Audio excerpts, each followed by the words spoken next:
520-333-4578. Get off your lazy butt and call us.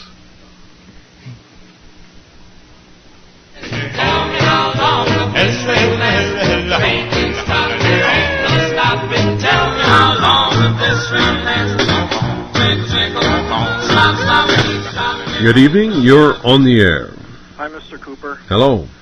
About your comments regarding radiation, there's no doubt that radiation increases the incidence of cancer. Yeah, could I get you to talk a lot louder, please? Okay, there's no doubt that radiation increases the incidence of cancer. Yes.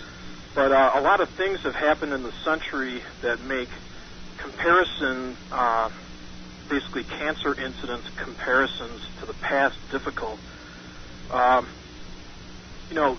Antibiotics were basically came out in the 1930s, at least in the mainstream medical field. Antibiotics do not cause cancer.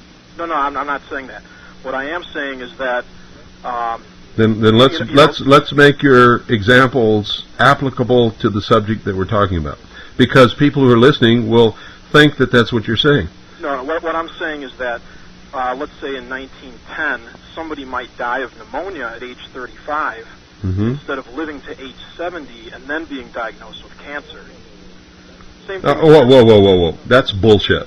No, you're assuming that if he had lived beyond that date, he might die of cancer. And I'm telling you, you can't make any such conclusion whatsoever. That's bullshit. No, for an individual... you can't even hypothesize such a thing. There is no statistics that even remotely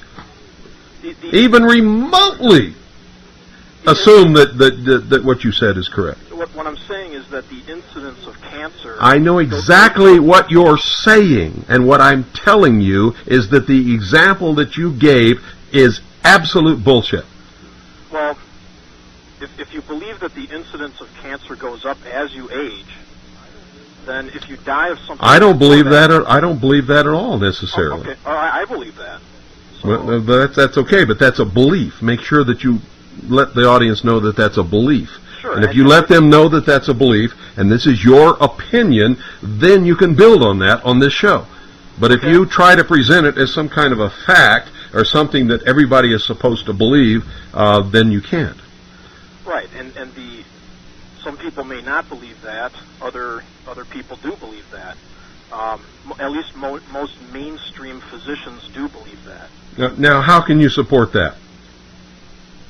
Based on epidemiological... No. How can you support it? Document it right now. Where did you get that? I can't do that. Then don't say it. So at this point, I'll say it's my opinion. Okay. See, you're learning. You're learning, which is much more than other people do. They try to press the, Okay, go ahead. Right. The other thing is CT scans and so forth weren't available, back in 1900. Which means nothing. No, it does. It doesn't. Let's say you. It doesn't. Doctors back in 1900 knew their epidemiology, and there was hardly. Let me tell you something about 1900. There was hardly any incidence of cancer at all known to humankind anywhere, and it wasn't misdiagnosed. If you go back and you look at the cause of death of all of these people, you'll find a conspicuous absence of two things: cancer and heart disease. Right, and that was my original point. If you died of measles when you're 19... No. That doesn't wash. Because I got to tell you, there's lots of people who live to be 100, who live to be 110, 120, 130, even back then. My ancestors in my family, nobody died until they were up in their upper 80s or lower 90s. Right. So all this stuff about everybody back in that time died before they were 35 or 45 is bullshit. It's not true. I'm not saying that. If you look at our founding fathers, some of them lived into the 70s and 80s. That's right. So to assume that because somebody died when they were 19, that prevented them from being a cancer statistic is bullshit. Not necessarily. It is absolutely bullshit. What I'm saying is... okay, then let me say this then. Because these people died when they were 19, that prevented them from being a casualty of an asteroid strike on the Earth. How about that? No. Oh, what do you mean? No. It's exactly the same thing you did. Well, how about this? Just because they died at 19, it prevented them from being the victims of a tremendously catastrophic epidemic episode of the bubonic plague that would only have affected those people had they lived. I would say that the chance of that happening anyway... Oh, my goodness! Wait a minute. I can support my argument. What I'm saying is, all right, let's say that if you lived 6,000 years, of course your chance of experiencing a meteor crashing into the Earth would be higher than if you lived 1 year. How do you know that? Well, because... What if a meteor struck the Earth today? What if an asteroid struck the Earth today? Every single person who was 1 year old would be killed. You're right. So you're full of crap! No, I'm not. Yes, you are! Well, let me explain myself. What I'm trying to explain is... What you're saying is if you're 1 year old, you're not in danger. I say that if you're 1 year old when it strikes, you're dead! No, that's not what I'm saying. I'm saying... That's exactly what you said. I'm saying if you live 1 year... That has nothing to do with a meteor strike. Longevity has nothing to do with that. Well, nobody knows when it's going to occur. It's not age-related. Let me ask you this. You know what's age-related?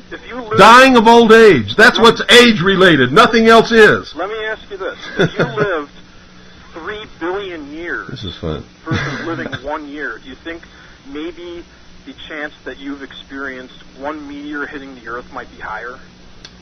Well, I'll tell you right now, you're so off basis because I'm telling you just during our conversation, I'm going to tell you right now, thousands of meteors have already hit the Earth. I know that. I'm just saying. I'm trying to use an outrageous example. Talk to this guy. Talk to this. He's not listening to me. He doesn't understand. He just said that if I live to be billions of years old, I might be subject to experiencing one meteor strike. And then I just told him that during this conversation, thousands of meteors have hit the Earth. And he said, I know that. So what does that mean? Well, I would doubt that thousands of meteors... I can assure you that any talk, Doyle. Go. All right, and consider this. In 1500, not everybody got an autopsy. So if you died when you're 30 years old, you don't get an autopsy if you're poor, whatever. Instead, you get buried in the ground, no one knows why you died, and that's it. Oh, that's not true. So if the person died of lymphoma or leukemia or whatever, they get buried, they were a peasant, that's the end of it. Doesn't that happen today? Now if you die in a hospital... Excuse me, Doyle asked you a question. I didn't hear it, sorry. Doesn't it happen the same today? No, if you die in a hospital today, the families always get asked, do you want an autopsy? And if they say yes, then it happens. No, and in the first case that you gave, you didn't actually mention hospitals. You just said if you die, in your 30s. Okay. Well, if you do die in your 30s, let's say when you're 30 years old, you get a rip-roaring pneumonia, nobody is able to treat you with antibiotics because they're not available for whatever reason, and you die. But let's say you have a strong family history of colon cancer, and you would have let's say your chance of getting colon cancer would have been.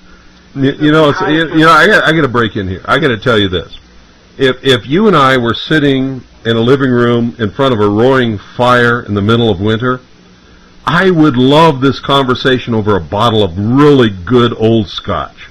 And I would never get angry with you or anything, and I would let you go on and talk forever. But we're on the radio, and I can't do that, okay? And this is going nowhere. So I got to let you go. All right. And in the middle of next winter, if you can find a bottle of 60-year-old scotch and get up here on top of this mountain, I'll build a roaring fire in the fireplace, and we'll talk all night long. How about that? Well, maybe I'll get a four-wheel drive and find your place up there. Okay. All right, thanks. But don't forget the scotch. Okay. All right. Bye. Good night.